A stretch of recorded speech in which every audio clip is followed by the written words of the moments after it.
Hey guys, today I just wanted to share some cool Instagram accounts. You see here, this is RVEP0030. She's got a great photo series, some really nice shots of nature in there, some ruins, great places all over Europe.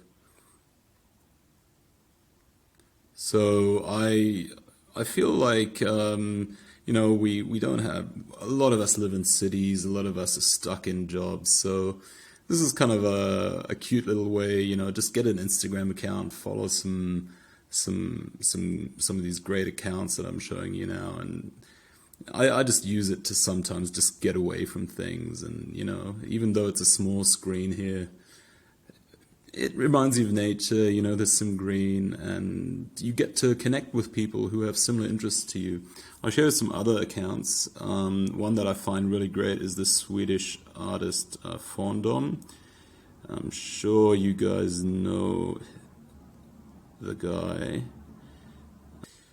Yeah, so Fondom does really great stuff. Obviously, his music is incredible, and he has quite some skill at photography as well. So you can see some of the great shots he does. This is, I think, from a festival that just happened in Austria. Yeah, I think it's called the Funkenfest.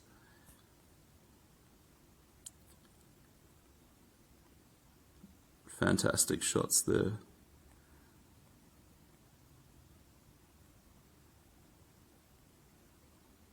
And it's an easy way to connect with people that might have similar interests to you. Just go to Instagram and follow some of these artists. Then another great photographer, I think, is, let me just find him.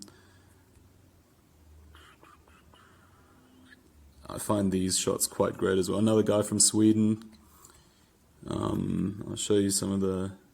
He's a musician and sort of a crafts guy. So he does various things. He makes instruments, and as you can see, crafts as well.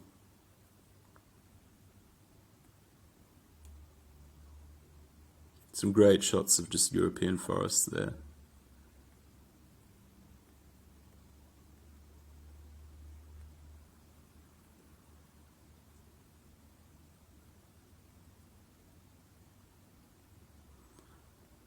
I think it just gives us inspiration, like we're so stuck in our cities, we're so stuck behind our screens. At least the things we're looking at on the screens can be beautiful things, can be nature, and it inspires me to get out there more. And I'm sure you've seen some of my travel videos, I'll link them at the end. I try to get out into nature as much as I can, escape the city. Here's some of the traditional instruments he seems to be making, which is great.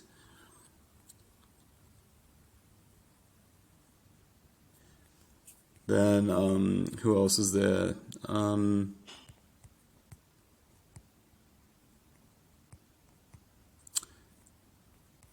There's so many people. I mean, as soon as you look into it, it actually strikes you as a bit of a fad. I mean, it seems like neo folk is a fashion at the moment. I mean, I'd like to believe that this is a deeper movement, that Europeans in general are moving back to their roots and are just beginning to live a more natural life. But who knows? I see a lot of comments, a lot of statements on these accounts that make me think it's all just fashion, and people are not really thinking things through. There's quite a few followers here that, well, I mean, here are the big three, really, right? The big three of Neofolk: Wardruna, Fondom, and Dragorina. Einar Selvik of Wardruna, for example, he has some worrying things to say every now and then, I would say. He's still very politically correct. I mean, I think what he's doing is great, but the philosophical and ideological underpinnings of a lot of this are quite weak, and it strikes me as in some cases more just fashion. Like in the past, musicians just sort of chose. I mean, you see most of it's around rock musicians, heavy metal musicians. Yeah, I'm not sure that there's a fundamental realignment of thoughts going on, but certainly if you compare this to what people were posting, what people were interested in, even 20 years ago, I mean, it's all about roots, it's all about tradition, it's all about heritage and European symbolism. So yeah, I think it's growing quickly, and we'll see where this all leads to.